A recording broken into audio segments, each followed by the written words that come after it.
ABP আনন্দ এগিয়ে থাকে, click করুন, এগিয়ে থাকে, এগিয়ে রাখে, এটাই ওনাদের এখন একটা মিথ। কিন্তু আপনারা জেনে থাকবেন এই এবিপি আনন্দ কিন্তু এক এক সময় এক এক পার্টিকে কিন্তু উঠিয়ে এসছে। যখন সিপিএম ছিল তখন কিন্তু মমতা ব্যানার্জিকে ওঠানোর ব্যাপারে এই এবিপি আনন্দর কিন্তু একটা বড়সড় ভূমিকা ছিল। এবিপি আনন্দ কিন্তু সুমন মমতা ব্যানার্জির সাথে চার্টারে ঘুরতেন, প্লেনে ঘুরতেন সুমন, এবং সুমন দে সবসময় সিপিএমের বিরুদ্ধে তখন স্লোগান গাইতেন। এখন দেখুন যখন মমতা ব্যানার্জি রাজ্যে, তখন কিন্তু উনি আবার টিএমসির বিরুদ্ধে গাইতে শুরু করেছেন, এবং টিএমসি ওনাকে অনেক কেসও করেছে যে অনেক কিছু উনি এবিপি আনন্দতে যেগুলো ভুল তথ্য দিয়ে খবর প্রকাশ করার জন্য ওনাকে কিন্তু সামান্য করা হয়েছে কোর্ট থেকে। এখন টিএমসির বিরুদ্ধে উনি বলতে শুরু করেছেন এবং বিজেপির হয়ে বলছেন। হতে পারে যখন বিজেপি যদি ক্ষমতায় আসে উনি কিন্তু আবার কোনো অন্য পার্টিকে সাপোর্ট করবেন।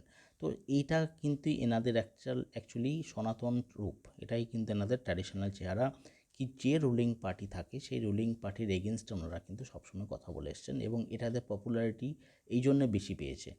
এবং অ্যাকচুয়ালি এবিপি আনন্দ আজকে যদি দেখেন এখন সারা দিনভর বিজেপির খবর বেশি প্রকাশ করে, এবং সরকার বা যে কোনো সিপিএম বলুন বা কংগ্রেস বলুন এদেরকে কিন্তু খুব একটা দেখায় না ইয়েতে, টিভিতে আপনি দেখবেন এবিপি আনন্দ টিভিতে। ফর এক্সাম্পল আজকে মমতা ব্যানার্জি কিন্তু 10টার সময় ফেসবুকে মমতা ব্যানার্জি অনেক কিছুই আজ ডিক্লেয়ার করেছেন। ফর এক্সাম্পল এই যে অঙ্গনারী মেয়েদের, মহিলাদের একটা পয়সা স্যালারি বাড়ানোর কথা, 750 রুপিস মান্থলি বা 500 রুপিস অঙ্গনারী বা আশা, যে মহিলারা আছেন আশাতে কাজ করেন তাদের জন্য মহিলা গ্রামে। তো এদের ক্ষেত্রে কিন্তু যে স্যালারি বাড়িয়েছেন সেটা কিন্তু আমি কখনো এক ঝলকও দেখলাম না এবিপি আনন্দর টিভিতে খবরে নিচে যে ফ্ল্যাশ হাইলাইট করে যেগুলো দেখায় নিউজ, সেগুলো কখনোই দেখলাম না। দিনভর শুধু মোদি মোদি মোদি করে গেলেন, বিজেপিকে জয়েন করছেন না করছেন, এবং কোনো রকম গঠনমূলক নিউজ নেই। যেমন ধরুন আমরা নিউজ 18-এ দেখি কি পুকুর চুরি হয়ে যাচ্ছে, নদী চুরি হয়ে যাচ্ছে, বালি চুরি হয়ে যাচ্ছে, এগুলো কিন্তু সামাজিক দিক, রাস্তা খারাপ, এগুলো ওনারা কিন্তু তুলে ধরেন। কিন্তু এবিপি আনন্দ আপনি দেখবেন সারাক্ষণ শুধু পলিটিক্যাল নিউজ, সারাক্ষণ শুধু ঝগড়া টিভিতে বসে বসে। এবং সুমন দেকে অ্যাকচুয়ালি এটাও খবর পাওয়া যায়, সুমন দে কিন্তু রাজারহাটে একটি জমি চেয়েছিলেন মমতা ব্যানার্জির কাছ থেকে, সেই জমি কিন্তু মমতা ব্যানার্জি কোনো কারণে দিতে পারেননি বলেই ওনার এত রাগ। কেননা আপনারা দেখবেন ভোটের সময় কিন্তু যখন ক্ষমতায় আসে 2009-এ এবং পরবর্তীকালে 2014-এ, তখন কিন্তু সুমন দে মমতা ব্যানার্জির সাথে সাথে ঘুরতেন, এবং টিএমসিকে কিন্তু ওঠানোর পিছনে এনার বড়সড় ভূমিকা ছিল।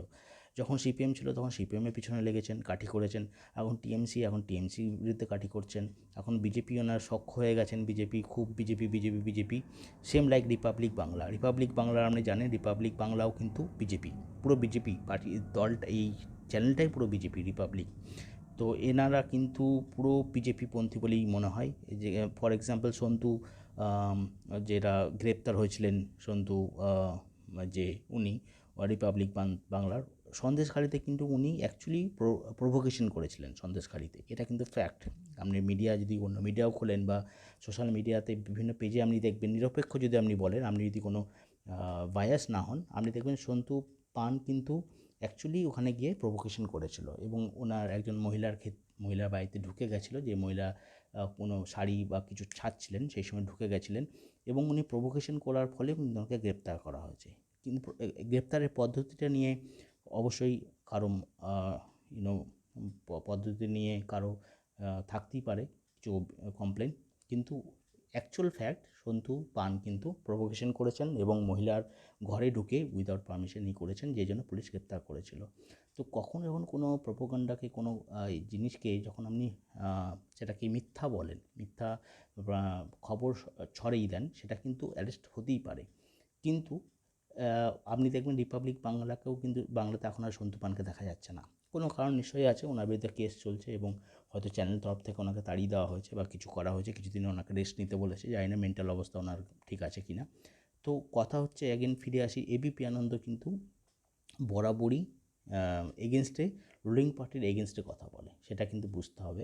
এবং সিপিএম কংগ্রেসকে একদমই কিছু পাত্তা দিচ্ছে না, কোনো খবর নেই, কোনো সোশ্যাল খবর নেই, অলওয়েজ বিজেপি, এবং অলওয়েজ দেখবেন একটা ঝগড়া, সন্ধ্যাবেলা হলেই মারামারি। কোনো সোশ্যাল মিডিয়াতে কি পলিটিক্স ছাড়া কিছু নেই আমাদের জীবনে? পলিটিক্স ছাড়া অনেক কিছু আছে যেগুলো দেখাবার প্রয়োজন আছে বলেই মনে হয়।